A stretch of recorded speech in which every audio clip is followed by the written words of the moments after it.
গরুর মাংসের মধ্যে আস্তা রসুনের কুয়াগুলা দিয়া কত মজার একটা রেসিপি বানানি যায় সেটা আজকে আপনারা লগে শেয়ার করবো। আসসালামু আলাইকুম, আমি ফ্যাক্ট মামি কুকিং চ্যানেল থেকে আজকে আপনারা লাগে একটা মাউথ ওয়াটারিং মিট কারি লই আইছি, যেটা আপনারা খাইলে সত্যি এটা স্বাদ বলতে পারতাম না। তার আগে আমি একটা মাংসর মশলা বানাইয়া দেখাইমু, আর মশলাটা কিন্তু এইভাবে যদি আপনারা বানাইয়া তরকারির মাঝে দেন তাহলে বিশ্বাস করতে না, এটা স্বাদ এবং গন্ধ টেস্টটা অন্য লেভেলের যাইব গিয়া। এখন আমি মশলাটা বানানি লাগি লই লাইলাম জিরা, পাঁচফোড়ন, তারপরে লগি স্টার মশলা, দালচিনি, এলাচি, খালা গোলমরিচ, লং, সফ, আর হইল কি চিলি ফ্লেক্স, আর হইল কি ব্ল্যাক পেপার। এই সবগুলো উপকরণ আমি একসাথে লই লিলাম। কোয়ান্টিটি লই লিছি 4 চামচ করিয়া, আর বাকিগুলা যেগুলা বেশি স্ট্রং এইগুলারে আমি একটু কম করিয়া দিছি। আপনারা আপনারা ইনগ্রেডিয়েন্টের অনুযায়ী দিলাইবা। আমি এখানে প্রায় 2 সপ্তাহ লাগি বানাইয়া রাখছি। আর সাথে আমি অ্যাড করে নিলাম ধনিয়া, আস্তা ধনিয়ার বিচিগুলা অ্যাড করিয়া দিলাইছি। এখন সবগুলারে আমি খুব সুন্দর করে ফ্রাই করবো, বাট এটা বাজা বাজা হইতো বাট ফুরতো না। এখন এই মুহূর্তে একটা স্মেল বার হইছে যেটা ও মাই গড, এই স্মেলটা এত মজার একটা স্মেল বার হইছে, পুরা কিচেন আমার স্মেলে লই লাইছে। আর এখন আমি একটা গ্রাইন্ডার লই লিলাম, আর গ্রাইন্ডারও এটা আমি গ্রাইন্ড করে লইলাম। সবগুলো উপকরণে আমি কেন গরম করার পরে বাজি লিছি, তারপরে আমি এটারে ঠান্ডা করে গ্রাইন্ড করছি। এখন আমি একটা হান্ডি লই লিছি, আর হান্ডির বাজে আমি দিলাইলাম মিটগুলা। দেখো আমি এখানে প্রায় 2 কেজির মতো মিট লইছি, আর মিটগুলারে আমি খুব বালা করি ওয়াশ করি সুন্দর করে ক্লিন করিয়া লই আইছি।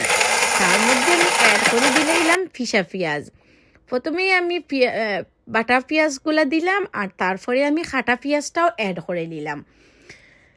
আর সাথে আমি দিলাইলাম রসুনের পেস্ট আর ওই লগি আদার পেস্ট। রসুন আর আদার পেস্ট কিন্তু মাংসর মাঝে অনেক বেশি মজা লাগে, এটা স্কিপ করবা না।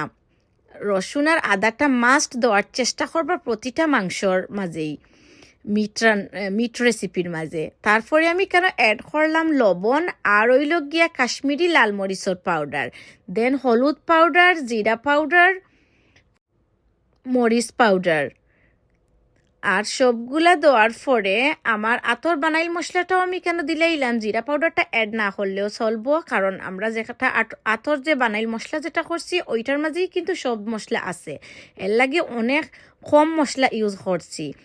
আর সাথে আমি অ্যাড করে দিলাম এখানে টমেটোর পেস্ট বা পিউরি। টমেটোর পিউরিটা দেওয়ার পরে দিলাইলাম আমি এখানে তেল, সাদা তেল ইউজ করছি। আপনারা চাইলে সরিষার তেলও ইউজ করতে পারবা, সেক্ষেত্রে টেস্টটা কিন্তু আরও বেশি মজার আইব, অনেক সুন্দর আইব। এই মুহূর্তে পুরা গড় আমার মাংসর স্মেলে একদম মৌ মৌ করের। আর খুব বালা করি লাড়াচাড়া করে দিলাইলাম। মাংসর গা থেকে কিন্তু অনেকগুলা ফানি বার হয়েছে, আমি আর এক্সট্রা কোনো ফানি ইউজ করছি না। আপনারা যদি মনে করেন যে আরও কিছু ফানি অ্যাড করার দরকার, আপনারা করতে পারেন। আর আমি আরও কিছু সময় জাল দিয়া দেখো পানিটা আমি একটু টানাই লিছি, আর পুরা একটা মাখু মাখু একটা তিখি একটা থিকনেস আইছে। সো এই মুহূর্তে আমি এখানে অ্যাড করে দিলাইমু 2 রসুনটা আমি কুয়াগুলা সেপারেট করে লিছি করিয়া, আর বাদা সহিতে আমি অ্যাড করে দিলাইছি। এখন আমি তুলিয়া দেখবো যে কি লইছে। দেখো আমরা রসুনের কুয়াগুলাও কিন্তু সফট হইয়া আইছে, আর অনেক মজার একটা স্মেল বার হইছে। আগেও কইছি এখনও কই, আর রসুনের কুয়াটা দেওয়ার পরে এর টেস্টটা কিন্তু রিয়েলি আওসাম আইছে। আর রসুন আপনারা জানেন হার্টও লাগে কত বালা। খেউরুর গড়ও যদি কোলেস্ট্রল রোগী থাকেন, আর তারে কোলেস্ট্রল রোগী সাধারণত মিটগুলা একটু অ্যাভয়েড করা লাগে, কারণ মিটের মাঝে একটা ন্যাচারাল ফ্যাট থাকে। তো এই কারণে ট্রাই করবা যে কোনো সময় কোনো কোলেস্ট্রল রোগী বা ডায়াবেটিস রোগী লাগে যদি আপনারা মিটটা প্রসেস করেন, তাহলে তার মধ্যে রসুনটা দিবার। রসুনের স্বাদটা যেমন দ্বিগুণ করিলায় তেমনি কোলেস্ট্রল রোগী লাগিয়া হার্টের রোগী লাগি এই রসুনটা কিন্তু অনেক বেশি উপকারী। সেক্ষেত্রে আপনারা আমি যেভাবে দিছি সেইভাবে দিতে পারবা। আজকের রেসিপিটা আমি আমার বইনের ছেলে আহিয়ান স্মার্ট হোসাইনরে ডেডিকেট করলাম।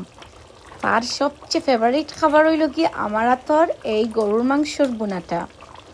যদি আহিয়ানে এটা দেখতে থাকো তাহলে অবশ্যই কমেন্ট করবাই, কিলে হয়েছে জানাইবাই। আজকে কতটা দিন ধরে আহিয়ানে আমার কাছে বারবার রিকোয়েস্ট করা যে তার একটা ফেভারিট খাবার আমি বানাইয়া দেখাইতাম। সো দ্যাটস ওয়াই এই রেসিপিটা আজকে আহিয়ানোর অনুরোধেই বানানি হয়েছে।